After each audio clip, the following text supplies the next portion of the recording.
This guy has been a total introvert since high school. He didn't even go to college because he comes from a single-parent household, so he only has a high school diploma.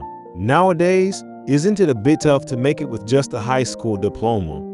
He's working in the food and beverage industry, but come on, he's just a coffee shop employee.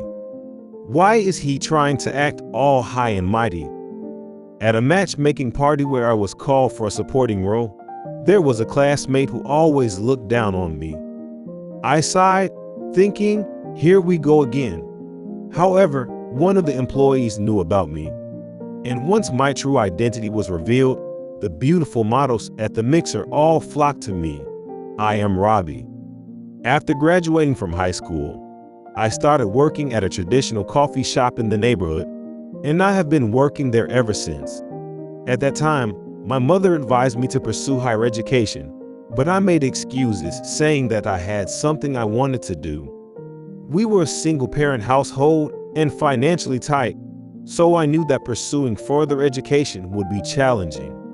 Working at the coffee shop was a part-time job I stumbled upon by chance, but I was fortunate to have a great owner and co-workers, making it an enjoyable workplace. Of course, it was a coffee shop I was proud of, without any shame. But when asked about my occupation, I would simply say it was in the food and beverage industry. Since I have been working there for a long time, I had various positions, but I preferred to summarize it in one word because explaining it was troublesome. Most people were satisfied with that answer, but there was one person who laughed at me as if looking down on me. That person was Andrew, who was my classmate in high school. Andrew and I weren't particularly close. If anything, we had little interaction. Since high school, Andrew dyed his hair light and wore his uniform sloppily, often getting reprimanded by teachers. While he had a cheerful personality, it was more appropriate to describe him as overly familiar. Despite having a girlfriend, he would casually bring other girls around and loudly talk about how he interfered with other people's relationships. He would keep girls from other schools waiting in front of the school gate, and every time I saw him in town, he would be with a different girl. He was known for his intense womanizing.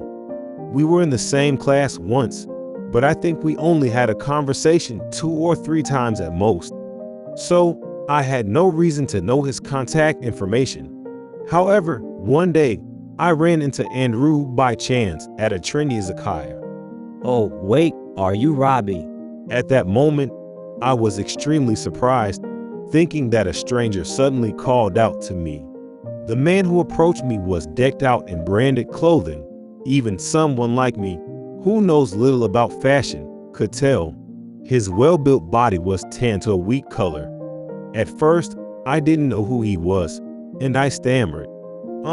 Confused, the man said, What's wrong? Did you forget? It's me, Andrew. With a smirk on his face. At that moment, I finally remembered that he was that overly familiar Andrew, my classmate. Oh, you're Robbie, right? Wow, you haven't changed at all. That's hilarious. He said, hitting my shoulder as if it was the funniest thing. After graduating from high school, Andrew apparently enrolled at Gaia University and later started working at a major advertising agency. I'm hanging out with some cute girls at a matchmaking party today. He informed me with unnecessary information. As usual, it seemed like he was living a flashy lifestyle. Why are you here? He asked. It's work-related, I replied. By the way, what are you up to these days? When asked, I responded as usual, saying, I work in the food and beverage industry. Hearing this, Andrew burst into laughter, loudly and unabashedly. Wait, are you still working at a coffee shop? He asked, seemingly unable to contain his amusement. I was slightly annoyed by his sudden laughter, but I knew it would be a waste of time to get worked up about it with him. Andrew had always belittled me in various ways. When I replied, yes, I am, Andrew laughed even harder and said, Are you serious? You didn't go to college, right? So, you've been doing the same coffee shop job all this time. Isn't that pathetic? It's hilarious that someone your age is still working at a coffee shop. Seriously. He continued, "No, it's not just a coffee shop." I tried to correct him, feeling increasingly uncomfortable with his relentless laughter, but he interrupted me with an unclear gesture. It's fine, it's fine. He exclaimed, as if to dismiss any further explanation. You don't have to pretend and say it's related to the food and beverage industry. Andrew exclaimed, wiping away ears of laughter from the corner of his eyes. Well, that was a good laugh, I thought. I no longer had the energy to correct him. As I was contemplating leaving this place as soon as possible, Andrew unexpectedly took out his smartphone from his pocket. Give me your contact info. I've got plenty of money, so I'll treat you to some amazing food next time. He said, as if mocking me, which irritated me a bit. No, it's not necessary. I can invite lots of cute girls too, you know. Look. He showed me the screen of his phone, which displayed photos of him dining at a restaurant with unfamiliar women striking poses with delicious-looking dishes in front of them. Girls like this, and girls like this. Isn't it great to enjoy delicious food with cute girls? He continued. The dishes captured in the slideshow photos all looked appetizing. Honestly, I didn't care much about meeting women, but I couldn't help but be lured by the prospect of visiting renowned restaurants and places I had been wanting to try. It seemed that Andrew knew not only the trendy restaurants, but also many other good places that I wasn't familiar with. As someone working in the food and beverage industry, exploring various types of restaurants was a valuable learning experience for me. So, let's grab a meal, Andrew said. It was obvious that Andrew's intention was to invite me as the supporting role in his group date. If he wanted to use me, I didn't mind using him in return. If our schedules aligned, I replied, and we exchanged contact information. After that, I started receiving frequent invitations to group dates. It seemed like Andrew was quite the playboy, organizing group dates almost every week. Moreover, each time the participants were different, and the venues were rarely the same. I was impressed by his research skills, but it was hard to pinpoint the driving force behind his constant group dates. And today, another group date organized by Andrew was taking place. Considering how many times he insisted, "We've got beautiful models lined up. You have to come." It was clear that he was eager to get acquainted with someone. Insulting me and showcasing his own superiority in wealth were Andrew's usual tactics. It was certainly infuriating, but engaging with him directly would only be a waste of energy. I wasn't particularly interested in models, but the venue for tonight's group date happened to be a place I had been wanting to visit. Reluctantly, I decided to go. The venue for tonight was an upscale restaurant with a stylish atmosphere and creative cuisine, featuring a French taste. We were supposed to meet at the entrance, and as soon as we gathered, Andrew exclaimed, I'm targeting Leon. He hammered it. I'm dead serious about getting Leon today, so don't get in my way, he said, glaring at me with sharp eyes. However, I had no idea who this Leon even was. That's why I splurged on a high-end restaurant, and I even invited you, so read the atmosphere, he scolded. Even if I said I was only interested in the restaurant and the food, he probably wouldn't believe me. I nodded vaguely in response, and Andrew was getting so excited by himself. Leon is an influencer with 1 million followers, and she's super cute. Plus, she has a great body. There's no other option but to get her, he said, grinning foolishly. I couldn't help but be exasperated by Andrew's infatuation. Glancing at the clock, I realized that the scheduled start time was approaching, so I managed to wrap up the conversation and enter the restaurant. In the private room we were led to, there were already 3 women. As expected of models, All three of them were beautiful, Sorry for keeping you waiting. Andrew said with a smile. One of the exceptionally beautiful women responded with a lovely smile and said, "Nice to meet you." It was during the self-introductions that I learned she was Leon. With her stunning appearance, it was only natural for Andrew to be so determined. Under Andrew's familiar lead, we raised our glasses and the group date began. After the self-introductions, it was just Andrew boasting endlessly. Since it was the usual, I took photos of the dishes that were brought to the table and made notes of anything I noticed. This guy keeps taking pictures of food. You know, he's seriously such an introvert. Sorry about that. Andrew insincerely apologized, and from there, the usual pattern of him looking down on me began. I continued to enjoy the food without minding him, taking notes on the taste and such. If I was asked a question, I would respond, but most of the time Andrew was just chatting with the women, and time passed by. By the way, isn't this place really popular? It must have been hard to make a reservation. Leon said, and Andrew eagerly leaned forward as if he had been waiting for this. Well, you see, I actually know the owner of this place, but let's keep it a secret. Andrew deliberately lowered his voice, and the women responded with the exaggerated praise, saying, "Wow, that's amazing." Andrew, seemingly pleased with their reaction, continued to bring up the topic of knowing the owner. I couldn't help but inwardly sigh at how he was blabbering about it despite it being a secret. Suddenly, I was called out, "Mr. Lobby." I looked up.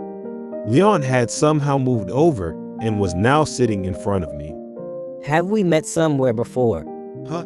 Those words, sounding like a pickup line, made my heart skip a beat involuntarily. Even though I knew it wasn't the case, being told that by a beautiful woman still made me nervous. I feel like I've seen you before, Mr. Robbie. No, that can't be. If I had ever encountered such a stunning woman, I wouldn't easily forget it. It's just a misunderstanding. I tried to respond, but my words were interrupted by Andrew's voice saying, No way. This guy has a generic face, and he's the kind of face you see around here often, right? Andrew laughed loudly and continued, There's no way this plain guy would have any involvement in Leon's life, not even by a millimeter. It was true, but his blatant condescending remarks seemed to make the faces of the women slightly tense, trying to elevate himself while diminishing his own worth. Moreover, I was amazed by his obliviousness to his own disgraceful behavior. From there, Andrew's boring self-promotion stories began again. The other day, I worked with a celebrity. Andrew, still smug as ever, mentioned the names of actors and comedians often heard on TV and got excited about introducing them in the future.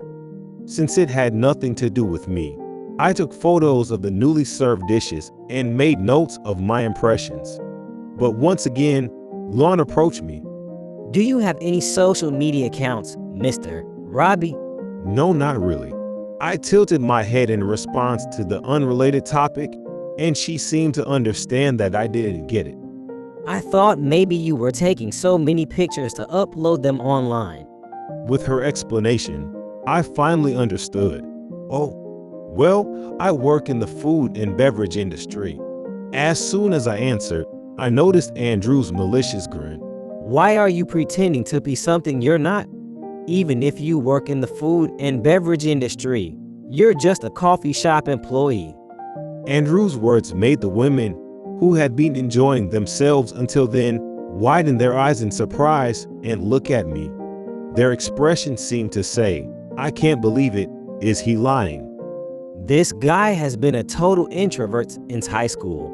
He didn't even go to college because he's from a single-parent household, so he's just a high school graduate. Isn't it a bit risky these days to only have a high school diploma? And on top of that, he's been working at a coffee shop as a part-timer. Even now, at the age of 30, it's pretty pathetic to still be working as a barista at this age, right? No wonder he tries to show off in the food and beverage industry. I was about to say, it's not about showing off, but Andrew's condescending momentum continued without interruption. You know, I usually only treat girls, but I'm making an exception for Robbie because he's Po. I mean, I'm loaded with money, you know. Treating him is nothing for me. If you're an elite, you have to show some mercy to the Po, right? I'm so kind to even treat a guy like him, don't you think? The women, who were prompted to respond, returned with forced smiles. It was clear that they were put off, but Andrew, either due to alcohol or obliviousness, didn't seem to notice. He was happily belittling me while gulping down his drink. He probably thought he had elevated his own status. I let out a sigh, and just then, I think I'll upload it to my social media too. to change the awkward atmosphere, Leon brightly suggested as she took out her smartphone and snapped a picture of the untouched dish. As if prompted by her, the other women also started taking photos of their meals. Leon took a few more shots and elegantly tasted the food.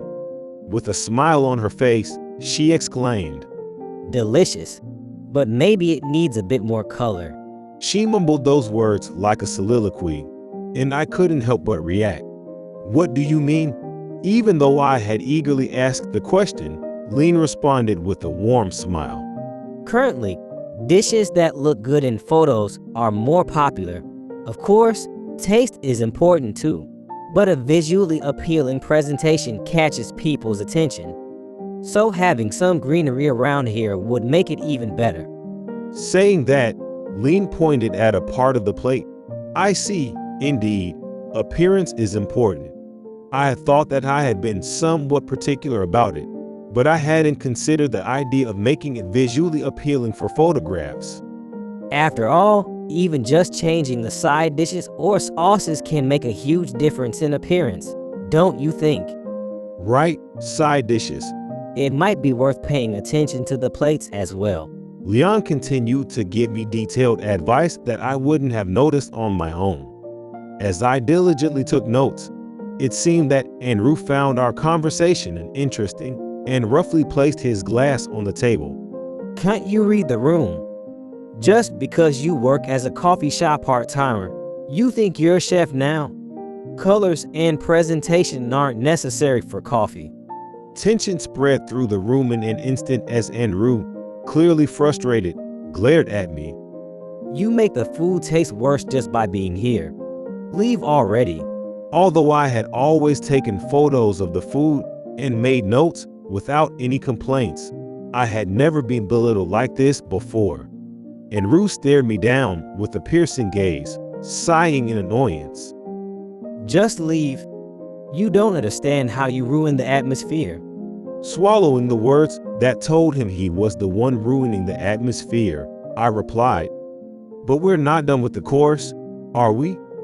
I had wanted to hear Leon's advice for the remaining dishes, but it seemed that Andrew was determined to drive me away. Shut up, you po guy.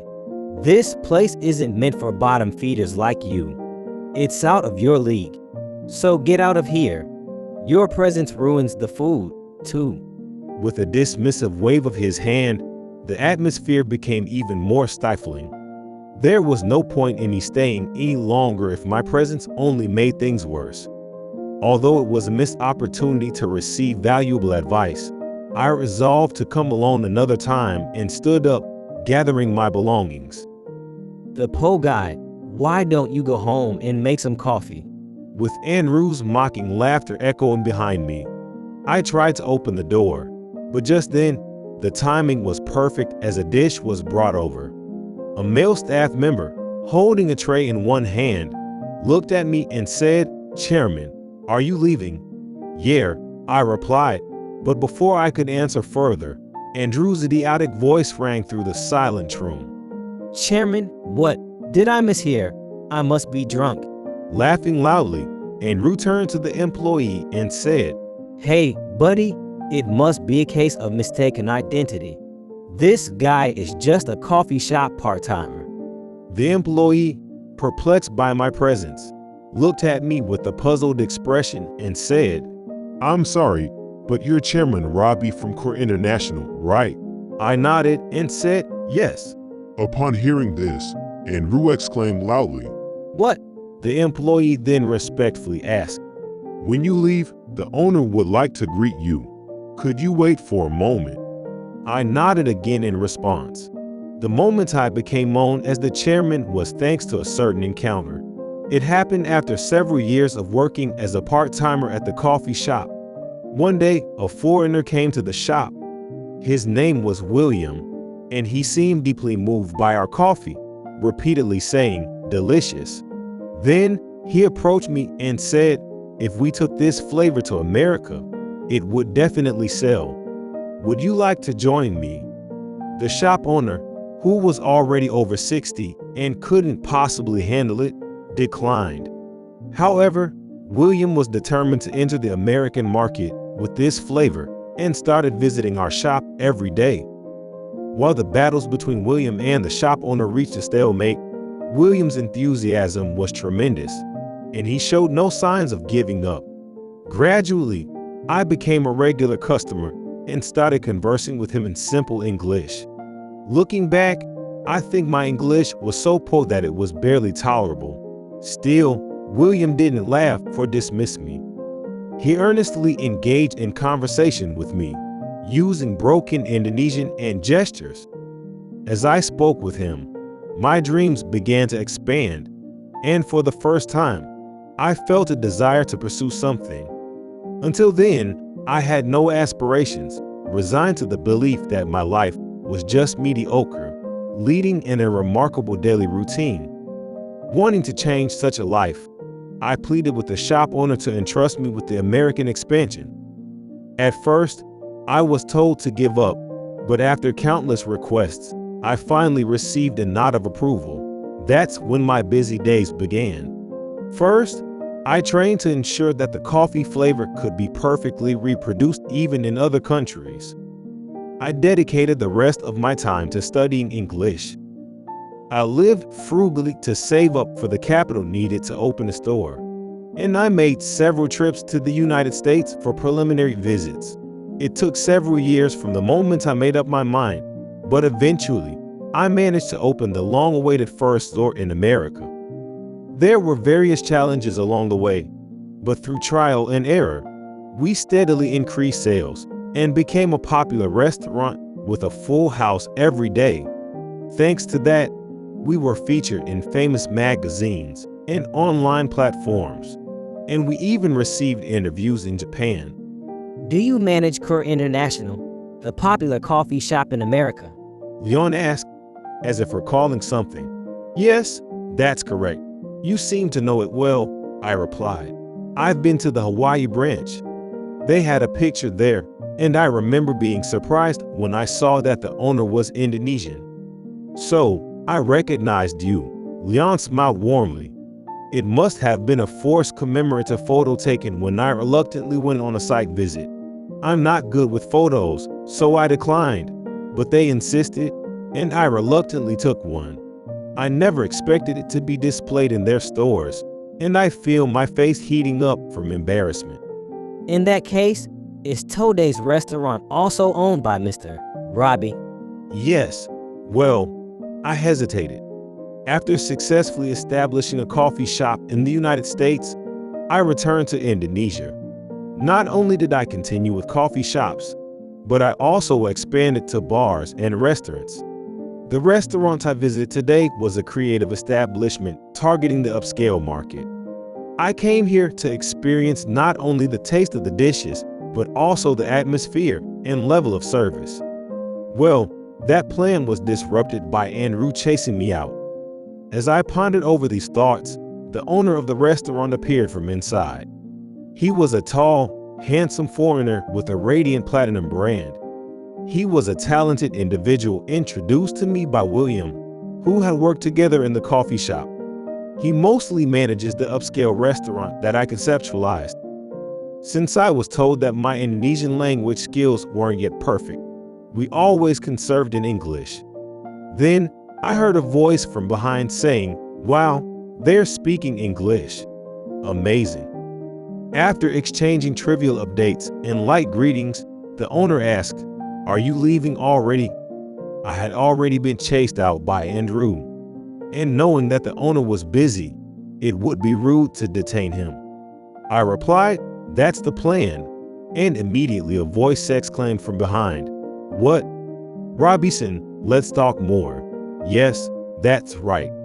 I haven't had a chance to talk to Robinson at all, said the two women who had somehow approached and grabbed my arm, leading me back to my original seat. They didn't seem interested in me just a moment ago, but once they found out I knew the owner, their attitude changed completely. It was an amusing turn of events, and I couldn't help but smile, but I decided to inform them in advance so as not to raise their expectations. "I'm sorry, but the owner is already married, so I can't introduce you," I intended to say, but the two models cheerfully responded, "We already know that." Apparently, they had keenly noticed the ring shining on the owner's ring finger. "I want to talk to Robinson," one of them said. "Me," I replied, puzzled. From that point on, I inexplicably found myself bombarded with questions from the two models. I hadn't joined this gathering in search of a romantic partner, so I was overwhelmed by their enthusiasm. In between their questions, Andrew tried to engage with the women, but they easily brushed him off. That's right." Andrew finally stopped talking. I managed to navigate through the relentless barrage of questions while continuing to write my impressions of the dishes being served. Just as the main course arrived, Leon, who had mostly been observing from the sidelines, suddenly called out to me. Can we take a picture together? She asked with a smile, and my heart, having no resistance to beautiful women, skipped a beat once again. Leon had mentioned being an influencer, so I figured she probably posted about food and such on the internet. If she could promote us, it could have a positive impact. "Oh, sure, although I'm not that good looking. Can I borrow your smartphone?" I reached out my hand, and for a moment, Lean looked perplexed before softly chuckling. I meant taking a picture with you, not the food. She clarified. I felt embarrassed by my misunderstanding and the unexpected offer for a snapshot. Although I wasn't fond of being photographed, I couldn't refuse when Leon asked, "Is it okay?" After agreeing to the photo shoot, Leon repositioned herself next to me. I had assumed she would ask someone else to take the picture, but to my surprise, she held up her smartphone's front camera.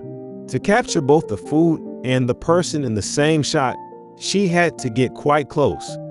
The shutter clicked, and on the small screen, there was a photo of Lean with a beautiful smile and me with a forced, nervous grin. I still wasn't comfortable with photos, but when the cheerful Leon asked, "Can I post this on social media?" I couldn't bring myself to refuse. Leon, take a photo with me too.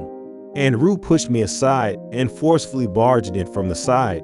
"All right," Leon quickly intervened and said to Andrew, I'm sorry, but I'd prefer to avoid spending time with someone who belittles others and constantly boasts. Please understand. Double what? Even someone as familiar and pushy as Andrew didn't seem to have the courage to persist after being clearly rejected. He slumped his shoulders and glared at me intensely. Why are you the president, Robbie? Andrew's expression seemed more sulky than resentful. Using each other for personal gain was mutual, and above all, Andrew's failure was his own doing. "It's all thanks to you," I said, and Andrew furrowed his brows, seemingly puzzled. I had long given up on my life being anything special, but being constantly ridiculed by Andrew, somewhere deep down, I think I felt a sense of I'm still frustrated. When I went to America, even when things didn't go well, and I was on the verge of giving up, I pushed myself, thinking, I'll show them all. So, in a way, thanks to you, Andrew, he muttered, Shut up, sounding sullen. Andrew, you've always been smart, talented, and capable of anything. I believe you can aim higher without trampling over others, even if it's coming from someone like me, who's considered successful. I don't want to hear it from the winner, Robbie, damn it. Just wait and see. I'll become someone big too. And Rue exclaimed, fueled by frustration. The awkward atmosphere from earlier had somehow disappeared, and the dinner gathering became enjoyable for the first time. Since that day, I started to communicate with Leon frequently. Her advice is precise and highly valuable. Before I knew it, we started going out for meals together, not just exchanging messages. And Rue occasionally reaches out to her as well, seemingly unable to give up on her. But he laments, I never get a response. I casually ask Leon about it. I blocked him because his ulterior motives were so obvious, and it scared me. Came the reply, accompanied by an incredibly lovely smile. That beautiful smile, which even conveyed a hint of terror, caused me to involuntarily respond with a dry laugh. Lean, the model, is truly remarkable. She is sensitive to trends, has a great sense of style, and her advice greatly influenced the improvements I made to the dishes in my restaurant. Thanks to her, the restaurant quickly became popular among young people. Leon herself is an influencer, and when she liked my restaurant and shared photos of it, the place instantly became a sought-after establishment with a waiting list for reservations. Through our work, I grew closer to Lean, and now we are partners who walk together in both business and private matters. We support each other, and while we sometimes scold each other, we have built a good relationship. I used to give up, thinking I'm nothing special. It hurt to be made a fool of, but somewhere deep down, I may have carried a complex feeling that being looked down upon was only natural. However, it was because I wanted to show those who belittle me that I could succeed, that I am where I am today. I learned that it's important to turn any situation into an opportunity, rather than soaking in frustration. I can't express enough gratitude for having met such wonderful people. From now on, I strongly believe that I want to continue living with a grateful heart and facing forward.